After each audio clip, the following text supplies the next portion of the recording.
ನಾನು Maggi bale ಮಾಡೋ ವಿಧಾನವನ್ನು ತಿಳಿಸ್ಕೊಡ್ತಾ ಇದ್ದೀನಿ. ಬೇಕಾಗುವ ಸಾಮಾನು ಮ್ಯಾಗಿ, ಟೊಮೆಟೊ, ಕ್ಯಾರೆಟು, ಈರುಳ್ಳಿ, ಕಡಲೆಬೀಜ, ಒಣಮೆಣಸಿನ್ಕಾಯಿ ಪುಡಿ, ಉಪ್ಪು, ನಿಂಬೆ, ಚಿಲ್ಲಿ ಫ್ಲೇಕ್ಸು. ನಿಮ್ಮ ಮನೇಲಿರೋ ಒಣಮೆಣಸಿನ್ಕಾಯಿನ ಮಿಕ್ಸಿಲಿ ಒಂದು ರೌಂಡ್ ಪುಡಿ ಮಾಡಿಟ್ಟಿರೋದು. ಬಾಣಲೆನ ಒಲೆ ಮೇಲೆ ಇಟ್ಟಿದ್ದೀನಿ. ಮ್ಯಾಗಿನ ಈ ಥರ ಮಾಡಿ ಪುಡಿ ಮಾಡಿ ಬಾಣಲೆಯಲ್ಲಿ ಹಾಕಬೇಕು.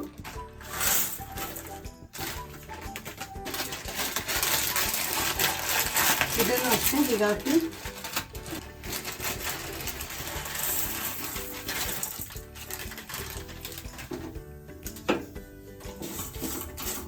ಸ್ವಲ್ಪ ಎಣ್ಣೆ ಹಾಕಿ ಬ್ರೌನ್ ಕಲರ್ ಬರೋವರೆಗೂ ಹುರಿಬೇಕು.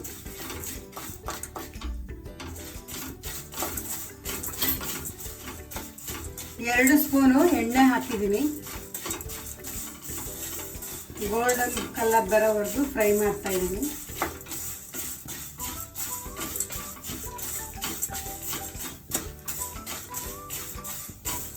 ಸಿಮ್ಮಲ್ಲಿ ಇಟ್ಟು ಮಾಡ್ತಾ ಇರೋದ್ರಿಂದ ಸಿಯೋದಿಲ್ಲ ಅದು, ಇಲ್ಲ ಅಂದರೆ ತಳ ಹಿಡಿದು ಬಿಡುತ್ತೆ.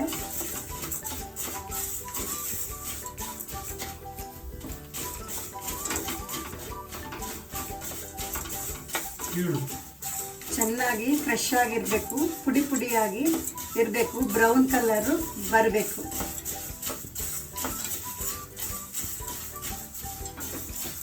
ಬ್ರೌನ್ ಕಲರ್ ಬಂದರೆ ತಿನ್ನೋಕ್ಕೆ ಚೆನ್ನಾಗಿರುತ್ತೆ, ಬಾಯಿಗೆ ಅಂಟಲ್ಲ.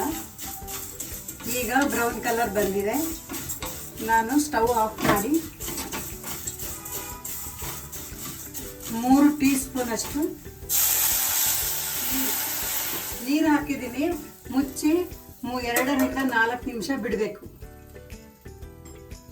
ನಾನಿದ್ದೀನಿ ಇವಾಗ ತೆಗಿತಾ ಇದ್ದೀನಿ. ಸ್ಟೀಮಲ್ಲಿ ಬೆಂದಿದೆ. ನಾನು ಇದರಲ್ಲಿ ಅರ್ಧ ಗ್ಲಾಸು ನೀರು ಹಾಕಿದ್ದೀನಿ.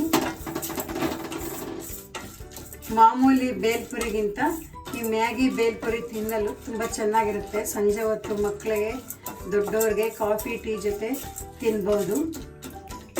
ಈಗ ನಾನು ಇದರಲ್ಲಿ ಕ್ಯಾರೆಟ್ ಇದಕ್ಕೆ ಹಾಕ್ತಾ ಇದ್ದೀನಿ. ಸ್ಟವ್ ಆಫ್ ಮಾಡ್ಕೋಬೋದು.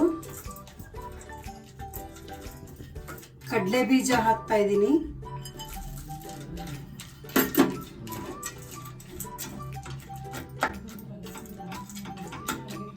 ಟೊಮೆಟೊ ಹಾಕ್ತಾ ಇದ್ದೀನಿ.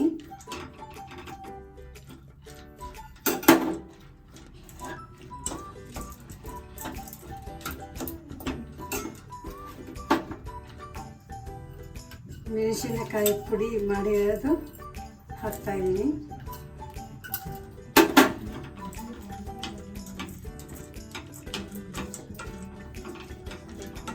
ಮಾಮೂಲಿ ಪಾನಿಪುರಿ ಮಾಡ್ತೀವಲ್ಲ, ಬೇಲ್ಪುರಿ, ಅದಕ್ಕಿಂತ ತುಂಬ ಚೆನ್ನಾಗಿರುತ್ತಿದ್ದು ಮ್ಯಾಗಿದು.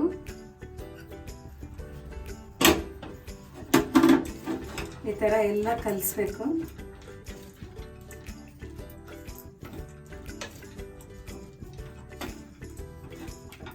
ರುಚಿಗೆ ತಕ್ಕಷ್ಟು ಉಪ್ಪು ಹಾಕಬೇಕು.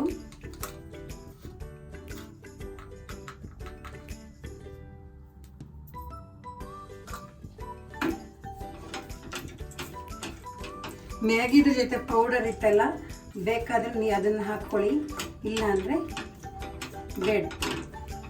ಅದಕ್ಕೆ ಸ್ವಲ್ಪ 1-2 ಡ್ರಾಪ್ ನಿಂಬೆ ರಸ.